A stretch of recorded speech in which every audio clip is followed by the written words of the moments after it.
I was trying to head you off at the pass there. There you go. Well, that's not a bad technique. Let's try to get ahead of my jabs. Oh, come on, Steve. You can do it. Okay, it looks to me like I've got a personal message from Steve. He says, I'm clicking big stage, but nothing happens. So should I tell him look for a stage invite? What does it look like? If he clicks on the big stage where he can see all of us, there should be a green icon on the top or the bottom of his screen that says join stage or speak. Somebody wrote, Steve is currently not finishing the fight. Steve has currently not even begun the fight.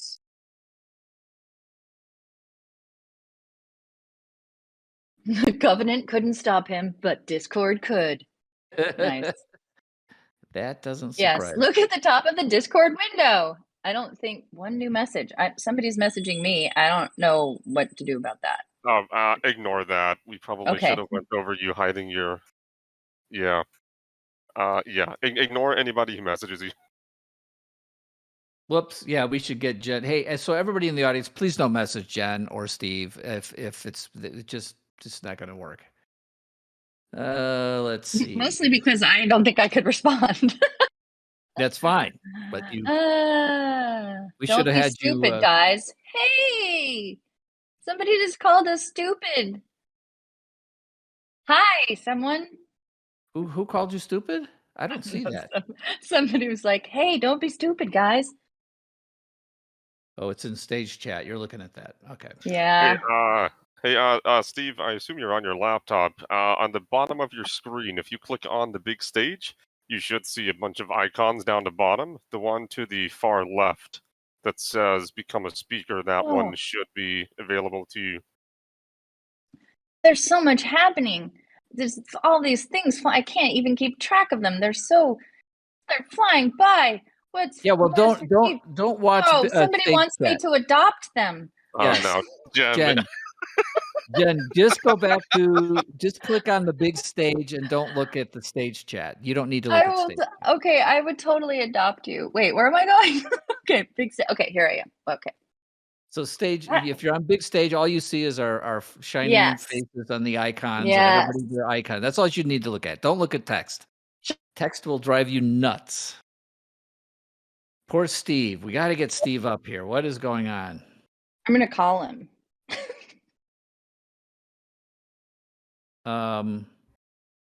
Well, he should still be in the audience then, right? Is that what's going here? Yeah, I can see him. I can't force him onto the stage though.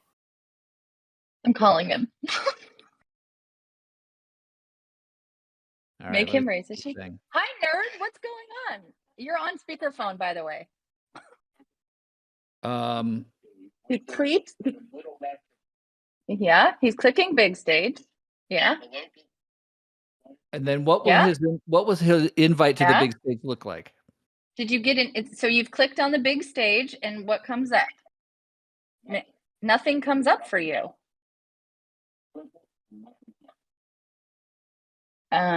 He says he clicks it, nothing happens. I love that I'm trying to talk you through this. Okay, Chief, let's figure this out. We need a better writer, though. Yeah, we need a different writer. Oh God. Yeah, because this is boring. Okay, so don't create the invite. They're sending you an invite. If you go to the dream stage, he is not seeing it. Okay. Maybe you need to refresh. Is this a refresh moment, guys? So, Steve, are you in the Marty? Ask Steve if he's in the Marty army. Are you in the? He is. Yes, and he's in the big stage. So, what does he see on his screen for the big stage? What do you see on your screen? Yes. Yeah. Yeah. And they invited you, and at the very top of it, it should be a little green invite at the top, which is what I clicked on. Okay. 1 second, I have an idea. Oh, send it to him again. Yeah. Have him rejoin the stage. He just clicked on the invite. Okay. Uh, Well, that's a tell little him late, to Steve. Hold on. Yeah, hold on. No, not you, Steve. Steve, you hold on. Tell me. Yes. Okay, tell Steve to rejoin, so have him re-click on the big stage. It looks like it might be a bug with Discord. One of the developers just messaged me. Steve, rejoin. Did you hear that? Rejoin. Click on the big stage. Go out and then click on the big stage again, and then they will invite you again. This is no, don't go out of Discord altogether. Just go back out of the dream stage and then click on it again and enter it. Okay, he's done that. And he's waiting for the accept invite. Yeah, 1 second. Neo, don't do it. I'll do it. Okay, Steve, hold on. It's coming, Steve. Still. Okay. Oh. Yeah! there it is. I'm hanging up! Okay. Marty, Steve, Steve, and Jen, you're here. Oh, it was I'm a pleasure helping exhausted. you. Well, it was a pleasure helping all of you. I'll jump back down to the audience, and everybody else enjoy the show. Thank you. Right. I'll Thanks, catch you guys Daniel. later. Later, Marty. All right. There's Steve. something very familiar about all of that. All right, so now the show begins because my good friends Steve Downs and Jen Taylor are joining me on the dream stage, which is the big stage, but this is my dream stage. To have you folks on with me is great. So welcome to this little get together. Marty, thank you very much. It's been way too long, and I'm delighted to hear your voice and delighted to share this with you. This is going to be a blast. Yeah, Steve was saying before we got on here that he hasn't seen you in what, 10 years? Well, 12 years now. 12 years? It was the Halo 10th anniversary of Combat Evolved and the big to-do in Seattle, and That's when we met. And that's when you and I met. And yeah, I remember introducing, or you guys had already introduced to yourselves to each other, but I introduced you on stage because I weaseled my way on the stage. I just walked up and jumped on Steve's back. I think that's how I introduced myself. I believe it was something like that. Yes. Yes. Yeah. So that was a very momentous occasion, that's for sure, for a lot of reasons. Well, you know what? I think it'll be fun to sort of just talk through some of the earliest memories we have of each other and Halo and that whole thing, and get that out of the way. And then I also just want to just talk to you about life in general and like what else are you interested in? What are you doing with your lives? And we can just have fun talking about that. But one of the things I need to announce to the audience first and foremost is we just got regrets from Jeff Steitzer. He wanted to be here. A personal emergency came up in the last 24 hours, and he's on a plane, and he's fine, but he's not going to be able to join us today. So that'll be a rain check. We'll get Jeff on the show some point in the future because I know he wants to do it, and Absolutely. He would have been a nice contrasty voice to the two people. Indeed. But it's a shame. Yes, the story I wanted to tell is I'm going to tell my side of this first. Okay. When I moved to Redmond and Microsoft bought Bungie, one of my thoughts was on the Halo cast. I knew we were going to cast all new voices for Halo, and I thought to myself, well, everybody I know is back in Chicago, but I'm going to open up a new can of actors in Seattle. And because I knew Seattle had a lot of really great voice actors and stage actors, and I just thought, well, this will really be fun. It'll be all new actors. It's nice that they provided you with cans full of actors. Oh yeah, but actors always come in cans. It's easy to ship, get them right. Yeah. Awesome. So we started casting, and first of all, before I talk about Jen's casting, because that is a little story in and of itself, we saw all sorts of great voice actors come in. Jeff Steitzer was one of them, and he was reading for the part of Master Chief. And out of everybody that we did in Seattle, I liked his voice as Master Chief the best. And I think apparently, according to Jeff, we somehow must have told his agent that he got the part, which is kind of a shame that we would say that and not really give it to him. But for some reason, I just remember thinking, wow, the person who I really think has the perfect voice for Master Chief, the way I envision it, is actually Steve Downes in Chicago. And I thought, well, I still like Tim DiDabo and Pete Stacker and other friends that I had back in Chicago. And I thought, yeah, if I fly back for those guys, I'll go ahead and fly back for Steve too. So that's, I think, I don't know what I did, Steve. Did I call you and say, do you want this part? What happened? Yeah, well, my recollection of it is, and that's why this is so great to do, because it will confirm or deny stories I've been telling for years. So my recollection is that you and I first met when you brought me in to do a small character in Septerra Corps. Right. Gunner. That was Gunner. I was Gunner in Septerra Corps. And that was the first video game I ever did, and I want to say it was a year later. Some time passed. Yeah. And you called. I believe you called my agent, and then my agent called me and asked me to come in for Master Chief. And my recollection of it is that which to me is the most personally interesting part of this whole saga, is that I don't remember auditioning for you. I believe you just brought me in. Here's the script. Go.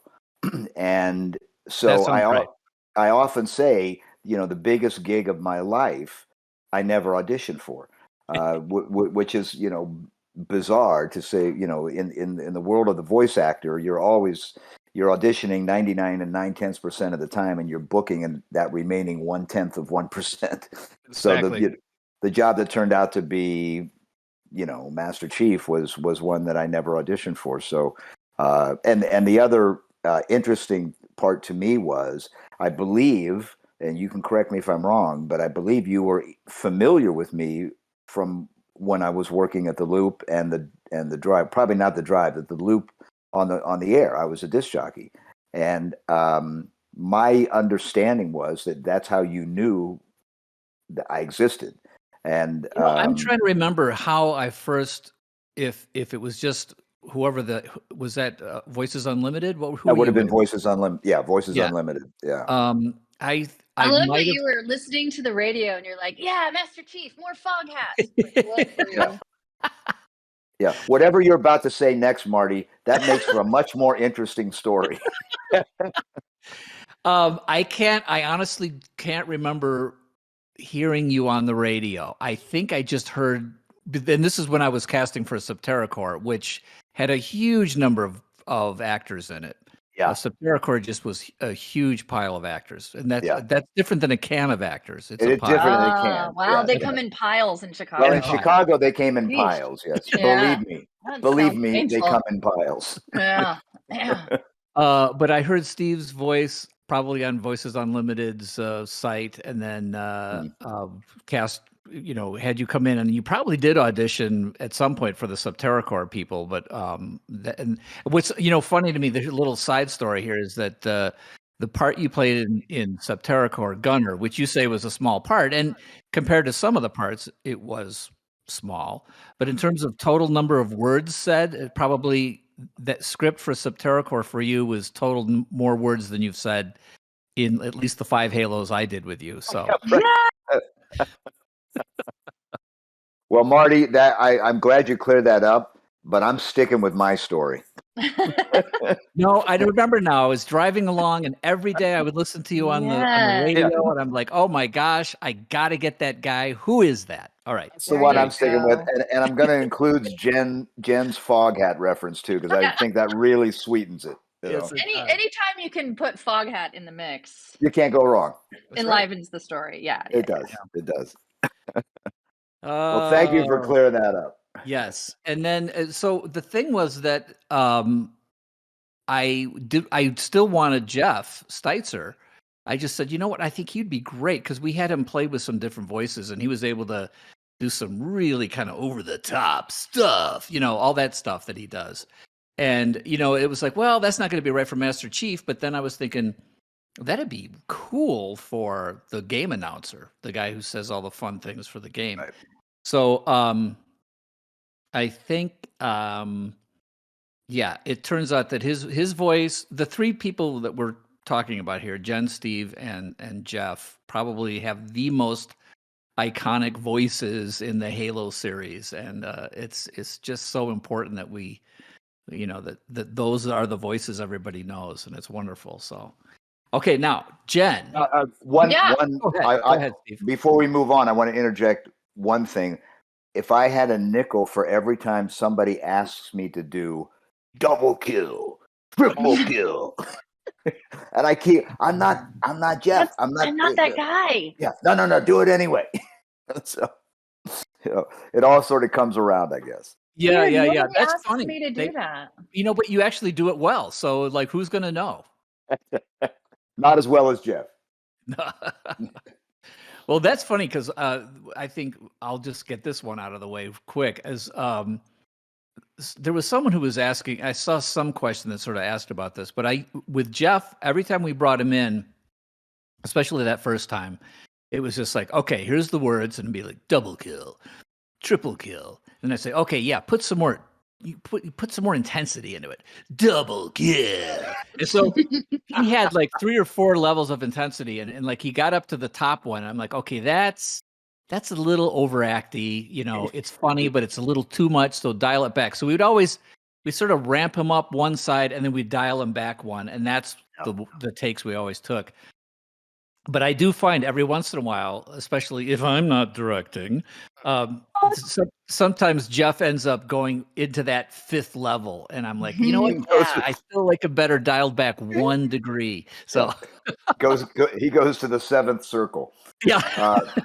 But I will say this, Marty, and to everybody out there who's, an aspiring voice actor, or maybe more to the point, an aspiring director or writer director, is, at least for me personally, the way people who I've worked with have gotten the best out of me is exactly the way Marty described it, where you take it to just that point where you've gone too far, and then you say, okay, dial it back a notch, and then you hit the sweet spot.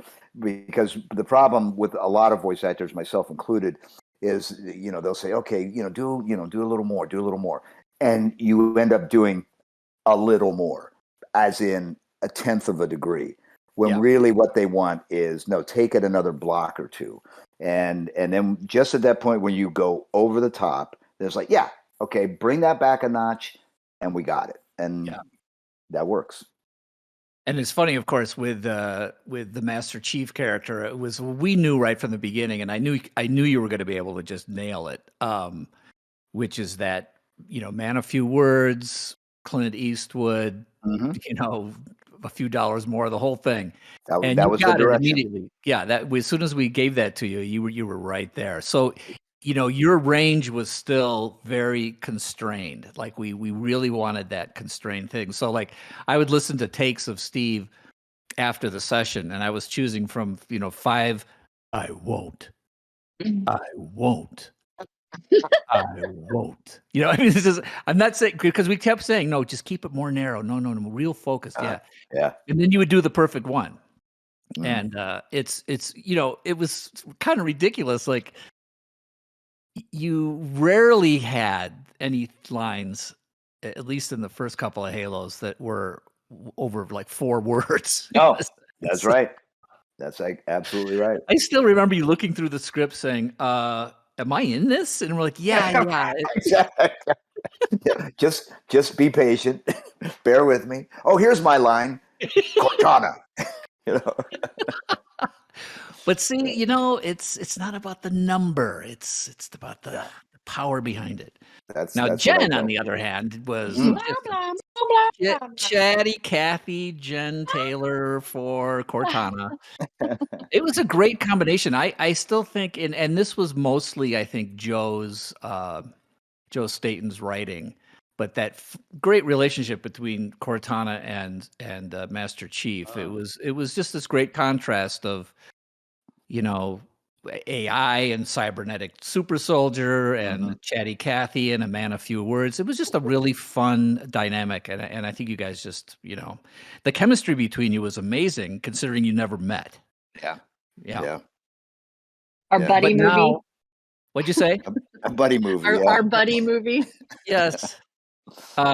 So with Jen, Jen was one of the Seattle actors that I was excited to listen to, and she came in and auditioned.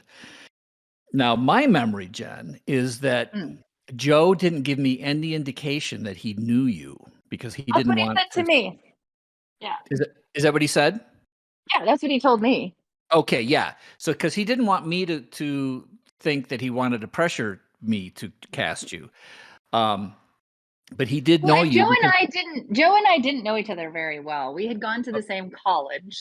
Right. And we had lived in the same dorm. So I knew who he was, but I didn't. That's in Chicago, actually, right? That was yeah. Was it UFC? No, it was No, Northwestern. Northwestern. Yeah. Yeah, outside Chicago. Yeah. And by the way, have we clarified who Joe is to the audience? The audience here, they worship Joe Staten. They don't need that. So okay. They don't need it. But I will clarify, Joe Staten he's the voice of the Grunt, and he's also the writer behind Halo, the original Halos. And he's sort of my nemesis in the voice studio because we banter a lot, but we're close friends and love each other very much. You guys were a good comedy team. I remember that. Well, we keep things kind of loose. But so with Jen, we had you come in, and at the time, I think we were still considering a British accent. And that was some of the lines were written with British sawed off and all that stuff. Which didn't get changed, which is actually funny. But you did a great British accent. But I remember looking at your resume, and I saw that you had just been the voice of Kate Archer in in some game, and Kate Archer had a British accent, and so I thought, oh man, if we hire Jen and have her do a British accent, the players are just going to say, oh, Kate Archer is in Halo. So I thought, well, maybe we shouldn't do a British accent. So I asked you just to do kind of your natural voice, which I thought was great. I thought it worked wonderful. Joe liked it. And so we said, oh, okay, well, that's the end of Cortana being British. That's interesting. I had no idea that was the reason why. That was it had nothing to do with your capabilities of nailing a British accent, because it was Kate Archer was spectacular. But I just thought, all right, I just need it to be a different character. And when you just did your natural voice, it sounded great. So that was what we did with that. That's my memory of how we gave it to you. My story, Jay Wineland. Yes. Who engineered the first few Halos, told me, I'll always remember this. He's like, yeah, I remember it was between you and another woman, and I could have gone either way, really. That's right. He told me that like 5 years ago, and I was like, oh, okay, Jay, thanks for the honesty. Wow. Okay, yeah, well, of course, right? Like, and you already knew Jay because he was in the theater business in Seattle too, right? Had you worked with Jay? Or I didn't know Jay until I met him, and I didn't know he was involved in theater. Oh, okay, because he did a lot of sound design for theater in Seattle, and his wife, Heather, you know her, right? Yeah. But that wasn't until after. It wasn't until after. Okay. No. Yeah. So that was the casting of Master Chief and Cortana, and the rest is history. I mean, none of us thought. I mean, I thought that what we were working on was really cool, and as a gamer, I would be really excited to play this game. And I, the sound design, and the music, and the acting, and the story, and the gameplay, I just thought everything was really great. And maybe people would like it for 6 months. Yeah, right. Maybe we'll sell. Could we even sell 1 million units? That would have just, like that would have been so amazing. And if people still liked it for 6 months, that would be amazing. And that would have been a hit. That would have been considered a hit. Right. But the idea that it would be like the idea that we'd all be talking about it 22 years later is insane. So tell me about how did you, Steve? I know you got a story that you got to tell here, if you don't mind, but how you realized Master Chief was a big deal. Can you tell that one? Absolutely. So I want to say that this may have been actually after Halo 2, believe it or not. But again, as we talked about before we came on, the memory, turns to mush after a while. Fuzzy. But it was some time later, as they say. And the thing about voice acting is when you go in to do a job, you do the job, and unless you're still getting residual checks, you really don't pay much attention to it after that. And as we all know, sadly, there are no residual checks in video games.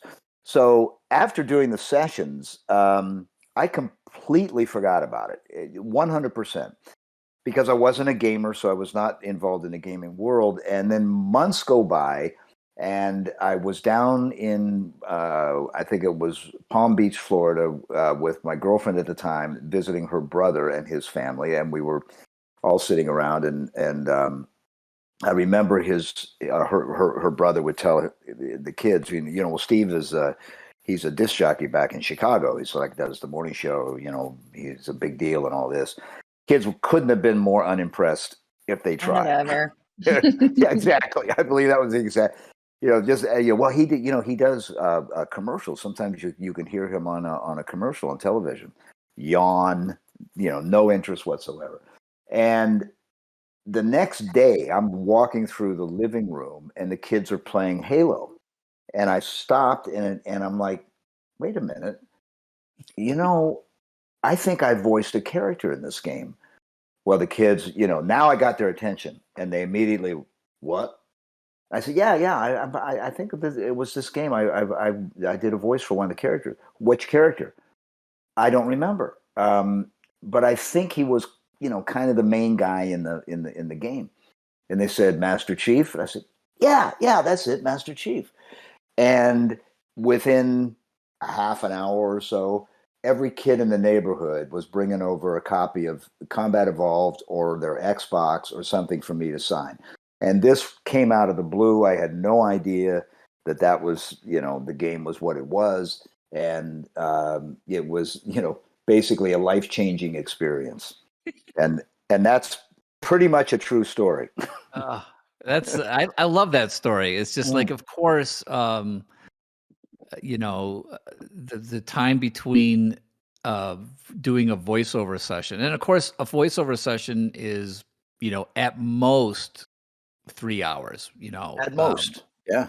And I think for your stuff, you only had like 8 words, so it went pretty fast, I believe. Yeah. Although I do remember what I fondly refer to as the kill sessions, which I think we did on a separate day, and I had to be careful about it. Now, the kill sessions are when you the player, get Master Chief killed, and he's got to make the appropriate noises, and you go through the various. Okay, so this time you're falling off a cliff and your right arm's been severed. Go. Okay, this time you're been, dropped into a vat of fire. Go. So you got to give all these, variations of being killed or wounded or whatever. Yes. And small pain, big, medium pain, big pain. Exactly. And I had to be careful Short because death, dramatic death. We had them all. Yeah. Exactly. And I still had a radio show to do, and ruin your voice. Those are the types of sessions that could, at least take you out for a day. And I remember doing it, and I remember thinking when that session was over, that's the first time I ever thought I really earned my money that day.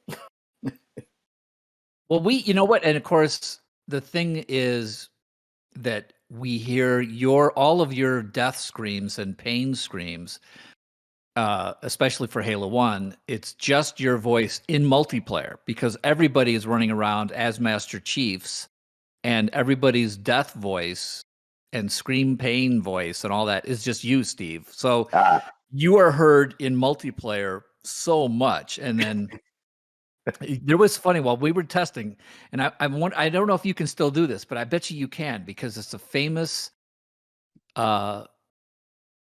it's just a famous way of screaming like you're falling off a cliff, but it was done by, I think it's by Goofy in Disneyland, Disney World. You remember what I'm talking about? Yeah. Yes. And so we had that. I thought it was so funny that I put it in the game as for when you fall off the cliff. And at the time we were, doing this, we always could do this. You could always know exactly what was happening, what caused somebody to die. So falling off a cliff was an actual thing, and I had that sound happen when you fell off a cliff, along with a bunch of other variations of death. And I just thought it was funny. I thought it was like, well, maybe I'll have it in there and it'll be used really rarely and it'll just cause people a little chuckle. Well, during our internal testing, something broke. And every time you died, it didn't matter what way you died, that goofy sound happened. And I remember the testers went almost insane because it was just constantly doing woo, just all over the studio. You would hear it. And I'm like, what is going on? And they're like, Marty, get rid of that voice. That's horrible. It's killing us. It's not working.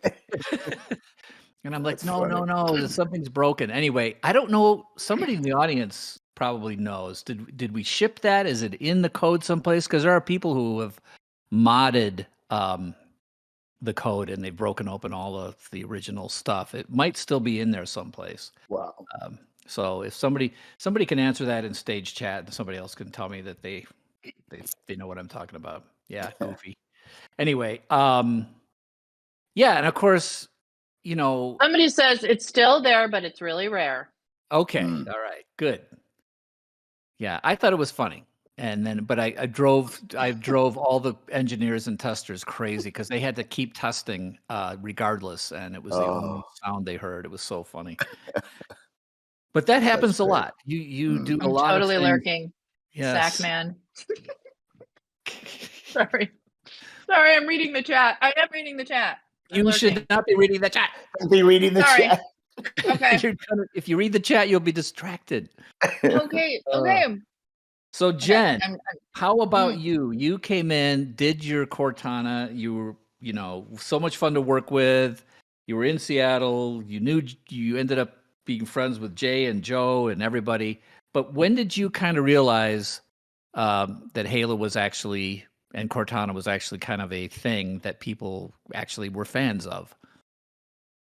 Halo's a thing? Well, I wish you would have brought that- it to her easy there, Marty. Wow. I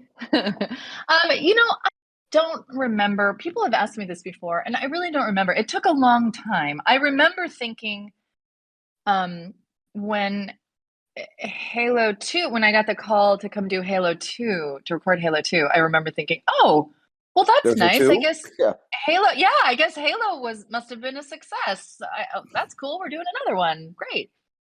And I remember you guys talking about how much people liked Cortana, and that you, at the time, you didn't want, I think this was CJ had joined you guys at this point, that you didn't want anybody to know who voiced Cortana.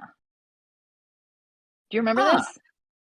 You guys just wanted, not that you didn't want people to know what my name was, but you just didn't want people to really, at that point, it wasn't being advertised because you didn't want big stars to play the roles. You didn't want people to think about the face of the person as opposed to the character, right? You didn't want, so I was really checked out from it for a long time because that wasn't something, they wanted the people to be sort of unknown, was my experience of it. That's in the interesting. beginning. So I wonder if I was slightly misunderstood, or you heard something from somebody that made you think more severely about this. But what I remember is that after Halo 1 was a hit, and I've talked about this before, we started getting Hollywood agents saying, okay, for the next one, you really got to step it up and you need to bring these people. And we've gotten inquiries, believe it or not. Julia Roberts will play Cortana. Exactly. That's the true story. So it was That's Julia a true Roberts. story? Yes, the true story. Wow. So Julia Roberts had somehow made it be known that she was a fan of Halo and was like, wouldn't it be, she'd be interested in being Cortana. And I think Tom Cruise did the same thing with Master Chief. I've heard that. Now, I didn't talk to Julia or Tom specifically. I think somehow their agents called and made it be known that they were like, if we were really smart, we would now move to the big leagues. Mm-hmm. And that's Would when they have wanted to do video games? That's interesting. At that point, I I mean, now it's different, yeah, but now it's different, but I think even then, if we would get actors in Hollywood interested because they actually enjoyed playing the game. they played the game. Yeah, right. Yeah, so like that's the Nathan Fillion story, as you know, which is another funny story we'll tell about soon. But it was really fun because suddenly Halo had sort of arrived and in culture, and Hollywood stars they liked the Xbox and they had it and they played it and they played it with their friends, and then they were like, well, I'd like to be in this, and somehow they let it be known. And that was when we were like, oh boy, this will be a disservice to the fans. Number one, we shouldn't change actors in between games, even though it was 3 years between games. I didn't want to change actors that were working spectacularly well. I knew everybody would notice that. And then, of course, it's like, oh, yeah, we're no longer using Jen Taylor. We're using Julia Roberts. I think it would have just been sort of this Bungie's gone Hollywood and they don't care about the fans. And so that, I think, was what we were trying to explain. We weren't, I don't remember trying to make you not,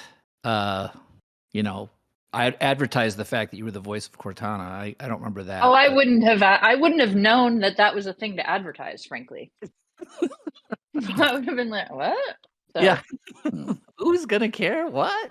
I don't remember. I really don't remember. I remember going to a couple conventions.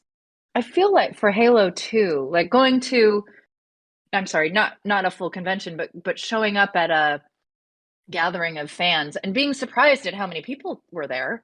I remember that when signing autographs, but I think that was after Halo 2. Yeah. And I think we brought you to E3 before Halo 2. Yes. Just before Halo 2 released, we brought you there. Yeah, and that's when I got the doll with the boobs. Little Cortana doll who had big boobs, and I suddenly was like, whoa, boobs! Whoa. Yes, I remember that. I remember that. Was fun.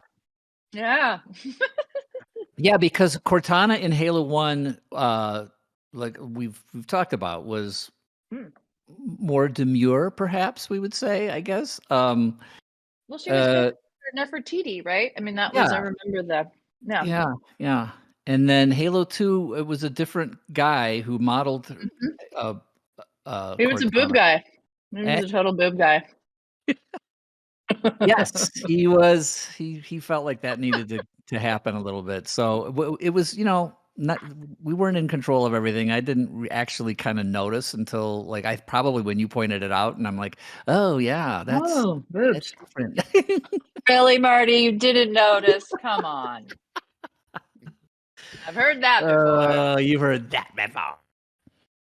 So what so else? I don't exactly remember. Yes, but that's kind of. Yeah. No, I remember because this guy, I won't name his name, but he had a girlfriend who we all knew, and he sort of started modeling Cortana after his girlfriend. And believe it or not, I think what you see is dialed back pretty severely from what. Whoa! Wow. Yeah. Okay. Well, okay. Well done. There's another episode. Yeah. But I mean. When Halo 4 came out, I think, I'm not sure how many people know this, but Jen, I think both Jen and Steve, they had new performance capture actors, right? Mm-hmm. That they did. Yes. And I think, Steve, you know the guy, right? Is that? Yeah. Well, he's still Bruce Thomas. He's still the performance capture guy. Okay. He's the guy. He was on 4.5 and he's on Infinite. Okay. Great guy. Yeah.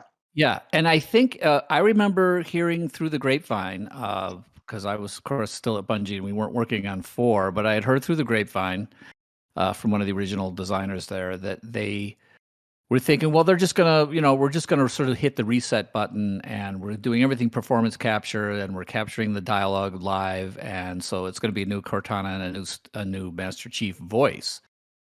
And I think I just said, okay, that might be a mistake. And I think Jen, you and I might have even had coffee. And I said, did you get a call from the Halo 4 people? And you're like, no, I don't think I'm going to be in it. And I'm like, okay, I think that's going to be a mistake. That's all I remember thinking. I should probably share that with a couple people.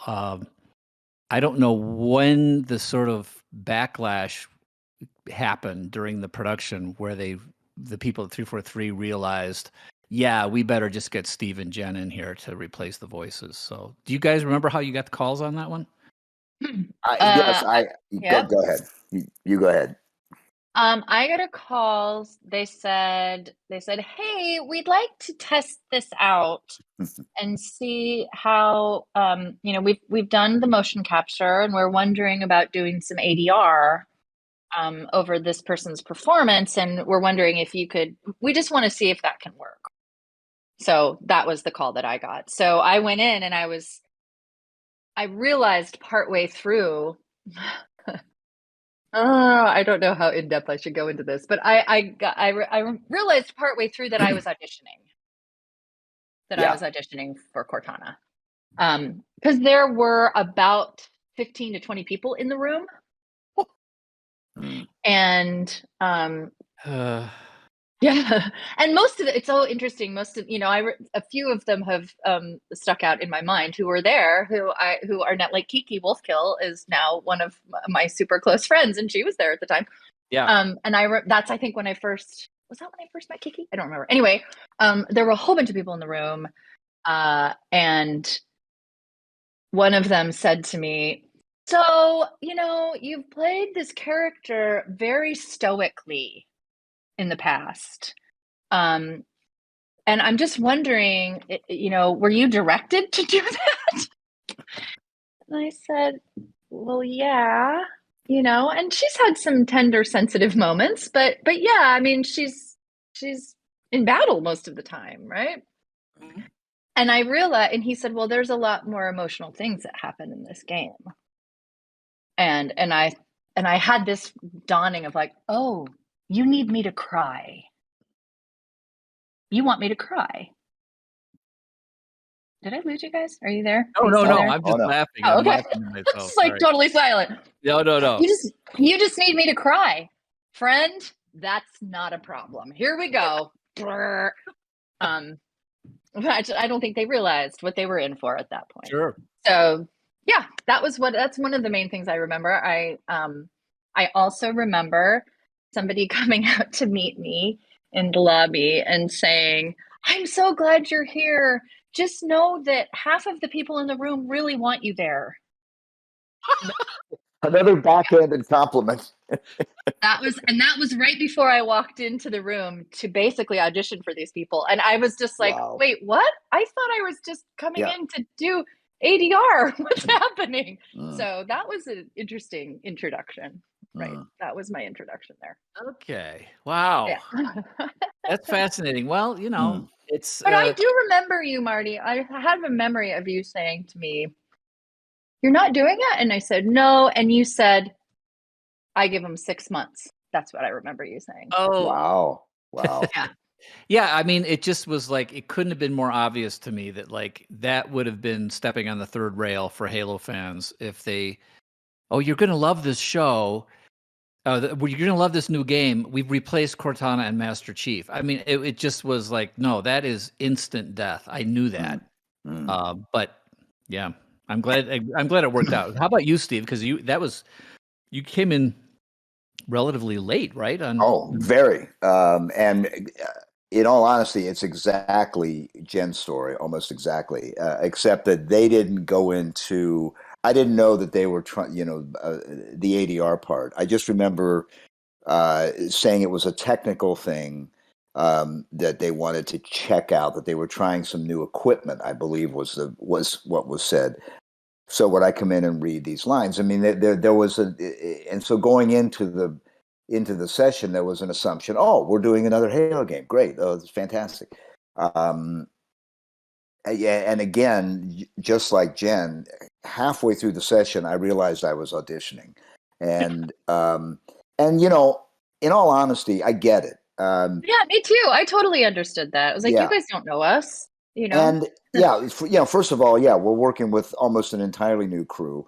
Secondly, they were taking these characters in a different direction than we had gone.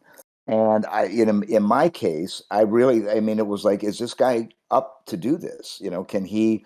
I mean, he's great at yelling Cortana, and I won't. What if we go to like 2 or 3 sentences? Is he going to hang in there? Yeah. And so I remember I wanted the gig so bad.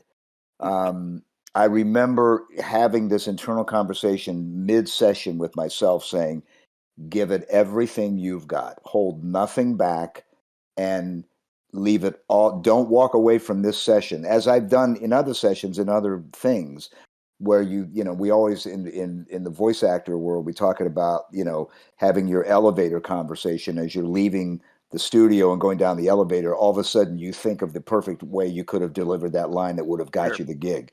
Yeah. Well, I was having that conversation mid-session.